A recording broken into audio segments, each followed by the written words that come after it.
یار میں تجھے جب سے دیکھ رہا تھا جب سے تیری نظریں ہانیہ کی طرف تھیں، عادل نے مسکرا کر کہا۔ آہستہ بول، کوئی سن لے گا۔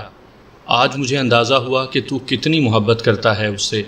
تیری آنکھیں میں نے دیکھی تھیں، ایسا لگ رہا تھا کہ ان آنکھوں میں وہی بسی ہو۔ عادل نے سرگوشی بھرے انداز میں جواب دیا۔ جواباً روحان مسکرا کر رہ گیا۔ ایک بات تو بتا، اس سے اتنی تو محبت کرتا ہے، اگر وہ تجھے نہ ملی تو؟ عادل کی بات پر روحان کے چہرے کے تاثرات یکدم ہی بدل گئے۔ ان آنکھوں کو دیکھ کر عادل کو ایسا لگا کہ جیسے ان میں شعلے ناچ اٹھے ہوں، اور چہرے پر شدید غصہ نظر آنے لگا۔ ایسا نہیں ہو سکتا، بالفرض اگر ایسا ہوا تو وہ دن میری زندگی کا آخری دن ہوگا۔ روحان کا لہجہ یکدم ہی سخت ہو گیا۔ یہ دیکھ کر عادل خاموش ہو گیا۔ تیرا منصوبہ کیا ہے؟ مجھے کچھ سمجھ نہیں آ رہا۔ تو سب جان جائے گا، اب سو جا، بس اتنا یاد رکھنا کہ اس کو مجھ سے کوئی جدا نہیں کر سکتا، میری موت بھی نہیں۔ روحان نے مسکرا کر کہا اور اپنی آنکھیں بند کر لیں۔ دوسری صبح جب سب کی آنکھ کھلی تو 7 بج رہے تھے۔ وین ابھی تک سفر میں ہی تھی۔ کتنی دیر اور لگے گی؟ ہانیہ نے پوچھا۔ بس 1 سے 1.5 گھنٹے میں ہم پہنچ جائیں گے، روحان نے جواب دیا۔ میرے خیال سے ہم لوگ نصیر آباد میں ہیں، کفالت مرزا نے باہر دیکھتے ہوئے کہا۔ وہ جگہ نصیر آباد کے بعد ہی آتی ہے، میرے حساب سے 1.5 گھنٹے کا سفر ہے۔ نصیر آباد کافی پرفضا مقام ہے۔ میاں مزمل، تم اپنی شادی کے شروع کے دن نصیر آباد میں ہی انجوائے کرنا، کفالت مرزا نے مزمل کو مخاطب کیا۔ ضرور انکل، مگر آپ کے خرچے پر، مزمل کا جواب تھا۔ سب لوگ مزمل کی بات پر ہنس پڑے تھے۔ وین ایک ہوٹل پر رک گئی تھی، سب لوگ اپنی ضروریات پوری کرنے وین سے اتر گئے تھے۔ ہانیہ، فہد صاحب، آرزو بیگم، ناز اور کفالت مرزا نے ایک میز کا انتخاب کر کے اسی پر ہی ڈیرا جما لیا تھا۔ مزمل، روحان اور عادل نے ایک دوسری میز پکڑ لی تھی، باقی دوسرے لوگوں نے الگ الگ میزیں پکڑ لی تھیں۔ تم اس جگہ پر بہت دفعہ آ چکے ہو؟ مزمل نے روحان سے پوچھا۔ ہاں، وہ میری اپنی جگہ ہے، جب بھی میں اداس ہوتا ادھر ہی کا رخ کرتا ہوں۔ اداس؟ عادل نے پوچھا۔ ہاں، میری کہانی کافی دردناک ہے۔ او، میں ضرور سنوں گا، کیونکہ غم بانٹنے سے کم ہوتا ہے اور خوشی بڑھ جاتی ہے، مزمل کا جواب تھا۔ کیا کرو گے سن کر؟ روحان ہنسا۔ تم میرے اور ہانیہ کے لیے اتنی پریشانی اٹھا رہے ہو سکتا ہے کہ میں تمہارے کسی کام آ جاؤں؟ مزمل کی یہ بات سن کر عادل کے ہونٹوں پر عجیب سی مسکراہٹ دوڑ گئی۔ میری کوئی بھی مدد نہیں کر سکتا، میرے کوئی بھی کام نہیں آ سکتا، روحان نے بھرائی ہوئی آواز میں جواب دیا۔ مگر کیوں؟ روحان جواب دینے ہی والا تھا کہ ہوٹل کا ویٹر ناشتہ لے آیا تھا۔ روحان والی ٹیبل پر سب سے زیادہ اور وافر مقدار میں ناشتہ موجود تھا۔ مزمل نے پلٹ کر دیکھا تو ہانیہ کی میز پر ناشتہ لگ چکا تھا۔ مزمل نے مسکرا کر اس کی طرف دیکھا۔ جواب میں ہانیہ نے شرما کر نظریں جھکا لی تھیں۔ مزمل کے ہونٹوں پر مسکراہٹ دوڑ گئی۔ اسے ہانیہ کی جانب متوجہ دیکھ کر روحان کے لبوں پر ایک تلخ سی مسکراہٹ دوڑ گئی۔ بابر اور معراج کی میز پر بھی ناشتہ موجود تھا۔ بابر تو ناشتہ کرنے میں مصروف ہو گیا تھا، لیکن معراج ناشتہ کرنے کے بجائے آسمان کی طرف دیکھ رہا تھا۔ کیا ہوا؟ ناشتہ کیوں نہیں کرتے؟ سوچ رہا ہوں کہ وہ جن کون ہے اور یہ روحان کیا کر سکتا ہے۔ میں اس جن کے بہت قریب پہنچ چکا ہوں، اس نے بہت ہی کامیابی سے اپنی پہچان چھپائی ہے، لیکن اب نہیں، بابر نے مسکرا کر جواب دیا۔ کون ہے وہ؟ معراج نے چونک کر پوچھا۔ ابھی اس چیز کا وقت نہیں آیا، بس اتنا جان لو، جب وہ سامنے آئے گا تو تم کو یقین نہیں آئے گا کہ وہ ہے کون، اس بلے کا دوسرا روپ ہے کس کا۔ او، اس کا مطلب مرشد نے تمہارا انتخاب غلط نہیں کیا، جواب میں بابر مسکرا دیا تھا۔ مزمل روحان کو بڑی ہی حیرت سے ناشتے سے انصاف کرتے ہوئے دیکھ رہا تھا۔ 3 انڈے اور 6 پراٹھے تو وہ یوں صاف کر گیا تھا کہ جیسے کوئی بات ہی نہ ہو۔ یار ماشاءاللہ تمہاری خوراک بہت اچھی ہے۔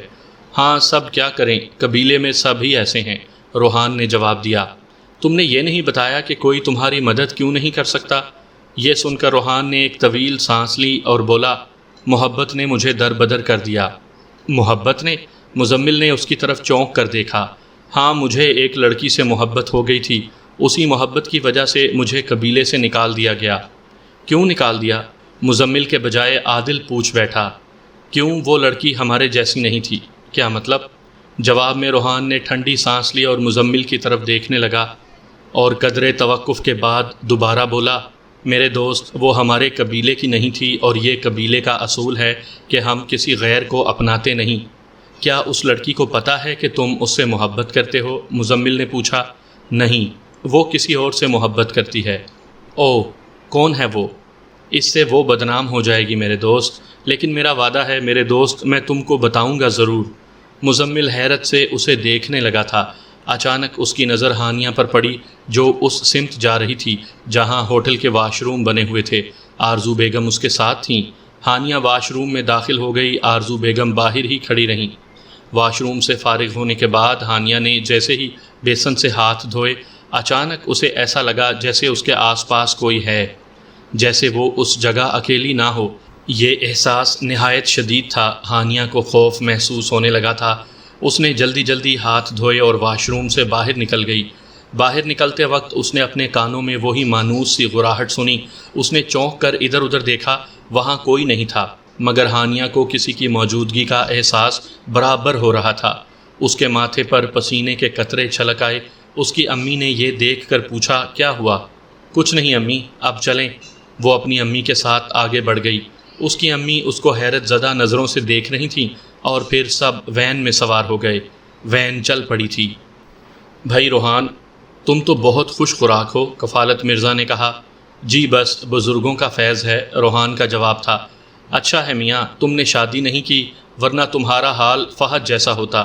کیا مطلب؟ فہد صاحب چونک پڑے۔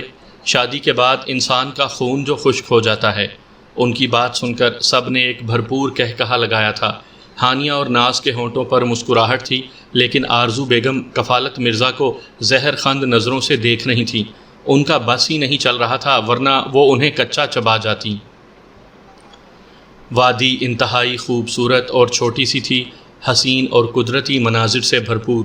دور دور تک گھاس کا دبیز قالین بچھا ہوا تھا اور ان کے گرد موجود گھنے درختوں کے درمیان ایک قدیم سی عمارت موجود تھی۔ یہ عمارت کسی ریسٹ ہاؤس کے طرز پر بنی ہوئی تھی۔ صدر دروازے پر پرانے وقتوں کی طرح پھاٹک بھی بنا ہوا تھا۔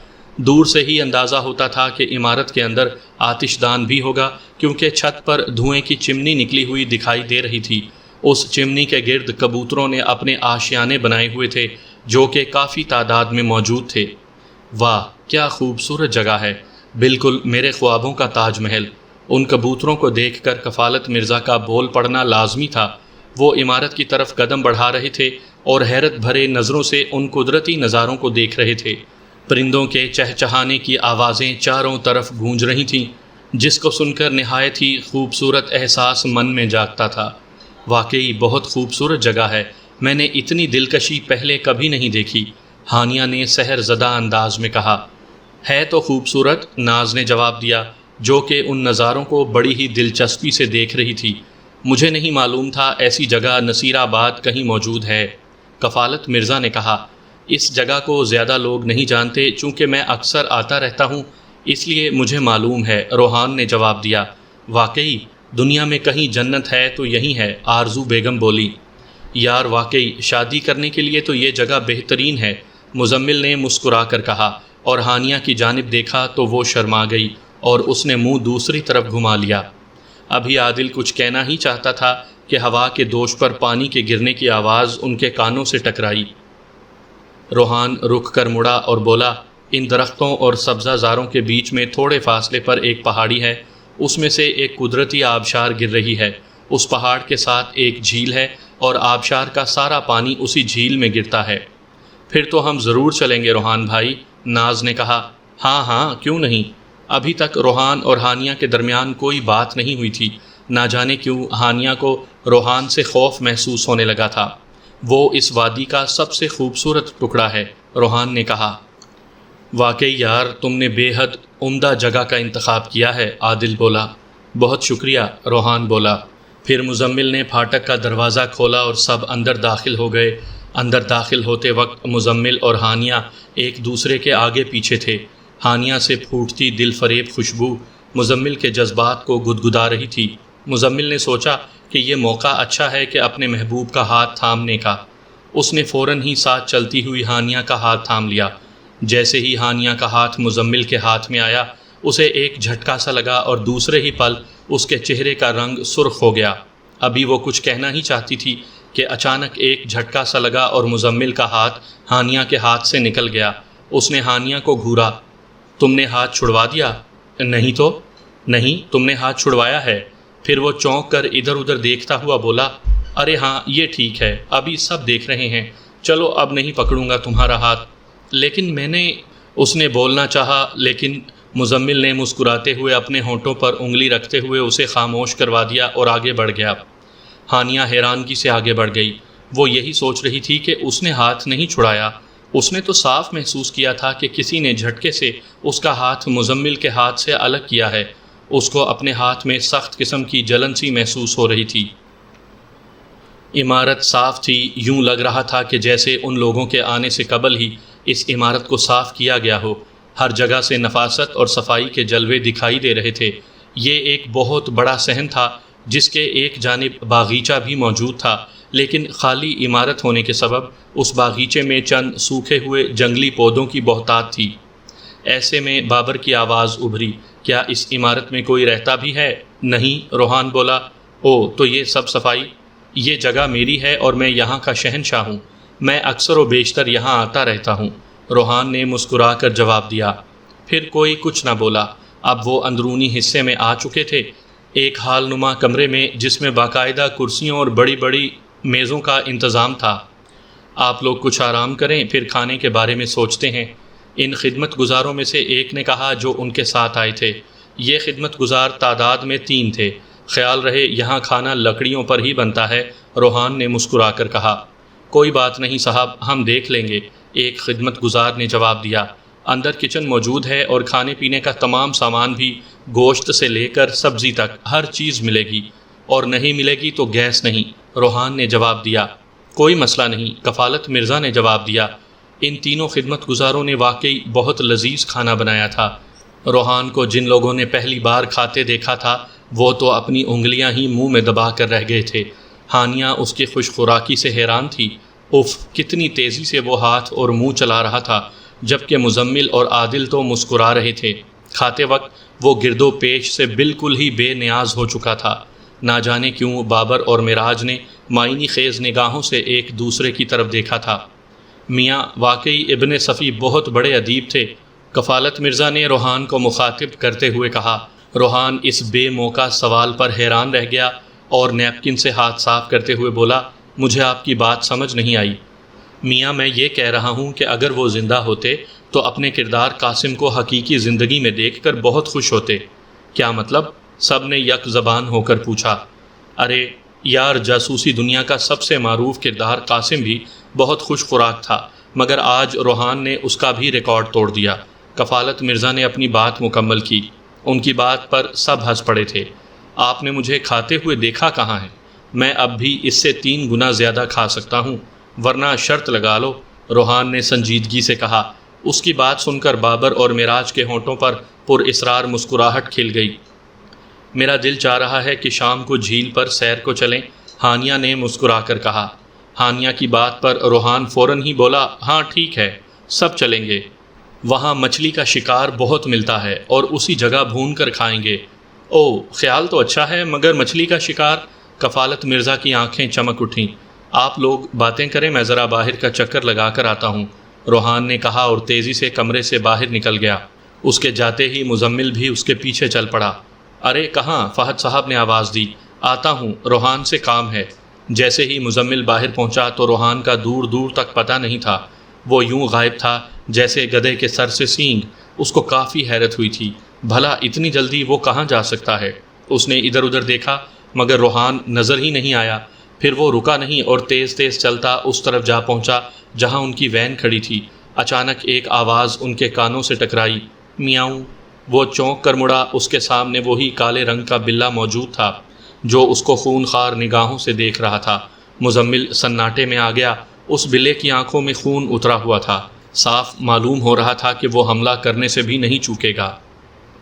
یہ وہی کالا بلّا تھا۔ حیرت کی بات یہ تھی کہ وہ وہاں کیسے پہنچا۔ اچانک بلّا 2 قدم پیچھے ہٹا اور پھر وین کے نیچے پہنچ کر غائب ہو گیا۔